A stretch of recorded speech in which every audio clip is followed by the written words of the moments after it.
Olá, sou o professor Paulo Andrade e estarei com vocês nessa disciplina de supervisão de processos. Vamos lá? A arte da administração de empresas tem evoluído ao longo dos anos e não é imperceptível para ninguém os destaques que são dados ao administrador do ano, publicados nas diversas revistas de negócios do país, destacando sua capacidade administrativa e os resultados alcançados pela conduta diferenciada desse profissional. Em supervisão de processos, serão apresentados os principais pontos de atenção que todos os administradores devem focar ao conduzir a gestão dos negócios de qualquer empresa para alcançarem os resultados esperados. Serão abordados as principais funções da teoria da administração moderna, destacando-se as capacidades de planejar, organizar, dirigir e controlar todas as atividades administrativas das empresas e destacadas em características de um bom administrador, enfatizando suas habilidades e competências e aplicação desses conceitos no dia a dia para a solução de problemas e conflitos, procurando alcançar bons resultados para a empresa.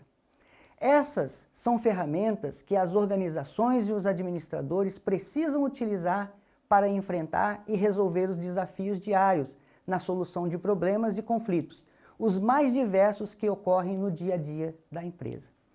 Então, vamos à aula de hoje. Iniciaremos com a administração no contexto atual. Os tópicos a serem abordados nesta aula serão conceituação de empresas, conceituação da administração de empresas e as funções administrativas. Ao término desta aula, você deverá ser capaz de conceituar a administração de empresas e suas necessidades para a condução das atividades operacionais no seu dia a dia. Conceituar as funções administrativas referente às necessidades de planejamento, organização, direção e controle. Identificar que o sucesso de uma empresa não é ao acaso, mas sim através de uma boa administração. As empresas, como as pessoas físicas, possuem a sua identificação. E nós estamos vendo que o documento que identifica uma empresa é o seu CNPJ. Uma empresa possui uma identidade diferente de seu dono ou de seus acionistas que tem o seu CPF próprio. Então são entidades individuais. Como quando uma empresa começa a existir, ela é uma entidade, ela é uma pessoa jurídica. E em uma sociedade, todos esses documentos que identificam a empresa, ela é responsável também por todas as funções que ela exerce, por todas as atividades que ela exerce, tá? Existem vários tipos de empresas.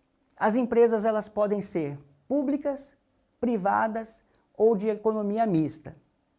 Quando nós falamos de uma empresa pública, estamos falando de empresas constituídas pelo próprio governo federal, municipal ou estadual. E essas empresas, elas não têm uma finalidade de geração de lucros, mas sim a finalidade de geração de benefícios para a população. A empresa privada, pelo contrário, ela é uma empresa montada, criada pelos indivíduos da sociedade em geral. Ela sim tem a finalidade de gerar lucro, contribuir para o crescimento da economia e, lógico, contribuir para a subsistência do seu dono, do seu sócio, como se fosse o próprio atividade dele, o trabalho dele é a empresa dele. Essa empresa tem fins lucrativos, elas trabalham em todos os ramos de atividade, podendo ser uma indústria, um comércio ou uma prestação de serviço. Lógico que o benefício que ela também traz para a população é um bom benefício, como as empresas públicas trazem bom benefício, um produto de qualidade, um serviço de qualidade. A diferença é a geração de lucro. Uma empresa pública e privada, Nesse momento é um misto, mas elas têm sócios de parte do governo e têm sócios de parte da população em geral. Essas empresas, elas precisam dessa parceria porque, muito embora os empresários que a constituem desejam retirar seu lucro, gerar lucro, o governo entra porque também tem interesse em gerar benefícios para a sociedade, benefícios para o público em geral. Então, isso vira uma parceria público-privada que atende aos dois objetivos. As empresas, elas possuem diversos tamanhos. Isso a gente chama de porte. Porte pequeno, médio ou grande. E também uma diversa quantidade de funcionários, né? Então, empresas pequenas têm um faturamento pequeno e têm poucos funcionários. Empresas médias já vão crescendo em faturamento e já vão crescendo também em número de funcionários, até virarem grandes empresas. Normalmente o ciclo é esse, tá? Uma empresa, ela nasce pequena e vai crescendo e vai evoluindo e vira uma grande empresa. Uma outra característica que também distingue as empresas é sua característica jurídica, entre uma empresa limitada e uma empresa sociedade anônima. Qual é a diferença dessa situação entre as empresas? Uma empresa de sociedade limitada, o próprio nome fala, uma pequena quantidade de sócios, e também os sócios são responsáveis pela empresa simplesmente pelo valor do capital que ela possui, né? Então, uma empresa pequena tem aí uma participação pequena no mercado. Mas ao evoluir, ao crescer, ela vai se enquadrando em novas normas, em novas obrigações que a própria lei das SAs obriga, e elas acabam virando uma sociedade anônima. Vai crescendo e vira uma sociedade anônima. O que é uma sociedade anônima? Uma empresa que responde dentro da lei das SAs e que tem uma grande quantidade de sócios. Agora, sócios, e todos os sócios constituem seus administradores dentro da empresa. Eles nem vão atuar diretamente dentro da empresa, eles são apenas sócios. Têm interesse em receber dividendos. A sociedade anônima, os sócios têm interesses de recebimento de seus dividendos, tá?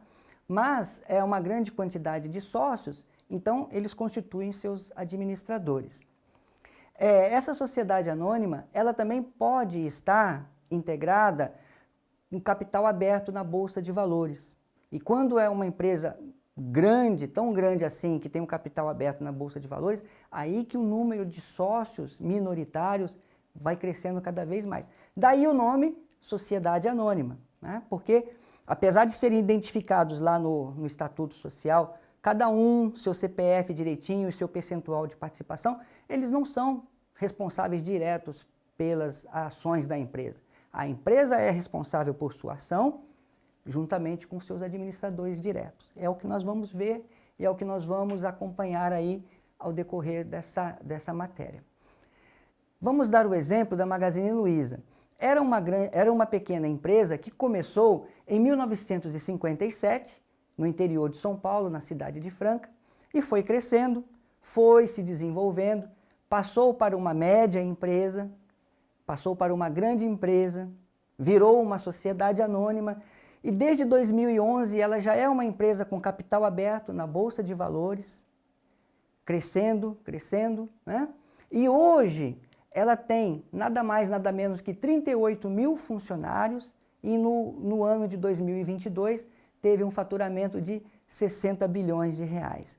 Esse é um bom exemplo que a gente pode mostrar como que uma empresa vai crescendo, e passa por todas as linhas de pequena, média, grande, limitada, SA e principalmente uma SA de capital aberto. Entenderam? Muito bem. A administração de empresas, ela está evoluindo.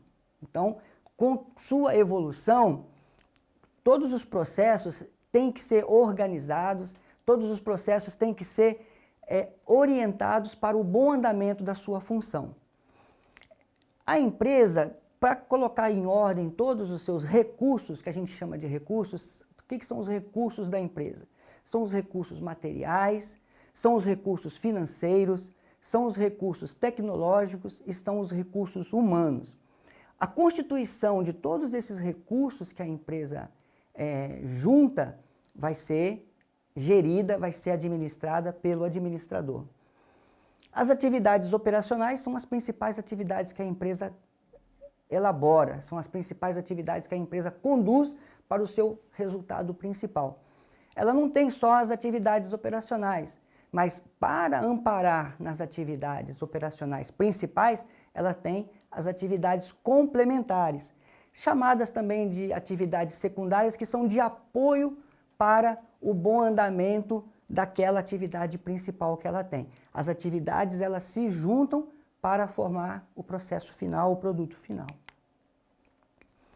E o administrador? Onde que o administrador entra nesse contexto? Ele é o principal responsável.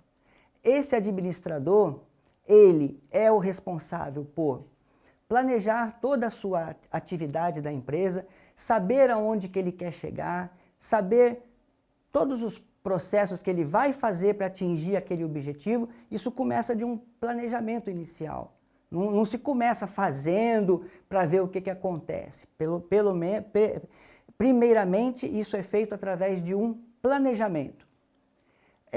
Todo esse planejamento diz respeito à organização de todos os processos operacionais para que sejam feitos.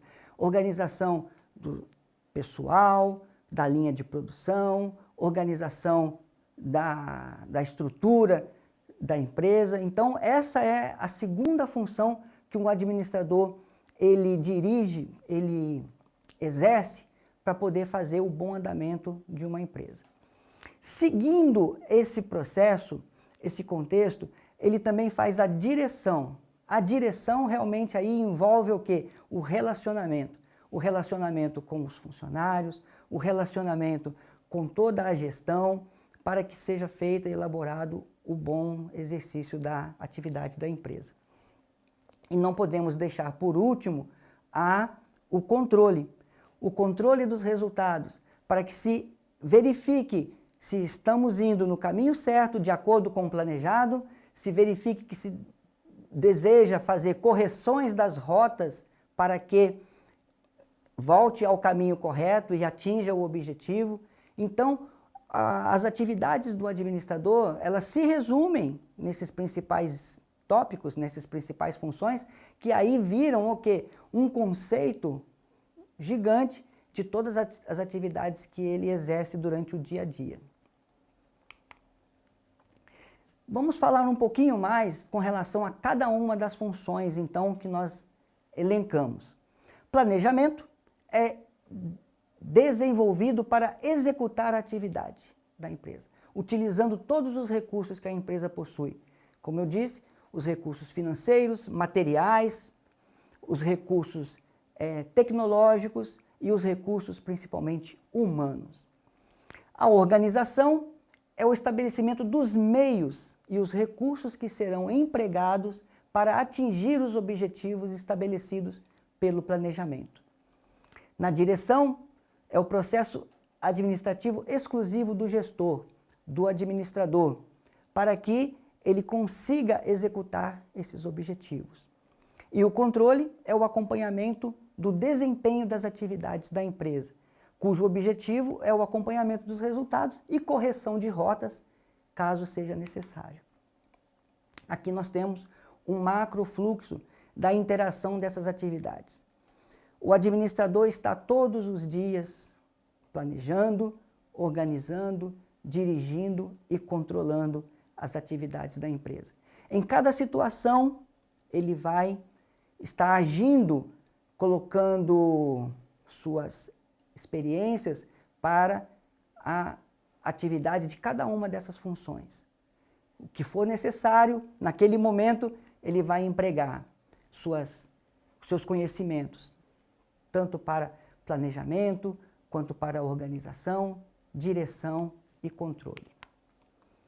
E muito bem, separamos para vocês as dicas de leitura e as dicas de vídeo, que eu quero que vocês conheçam a partir de agora, 2 sites que eu vou estar falando ao longo dessas matérias. Eu vou estar falando do portal da administração e do administradores.com. Mas, primeiramente, observem, vejam a história da administração de empresas, lá no portal da administração. É uma leitura que vai complementar o presente com o passado, que vocês vão ver no presente hoje, como evoluiu a administração. E uma dica de vídeo, que eu estou usando o Telecurso Tech, a administração e o processo de fabricação em uma doceria. E aí vocês vão ver, numa situação prática, como que o administrador põe em prática o objetivo de conduzir o trabalho de uma doceria. Bons estudos!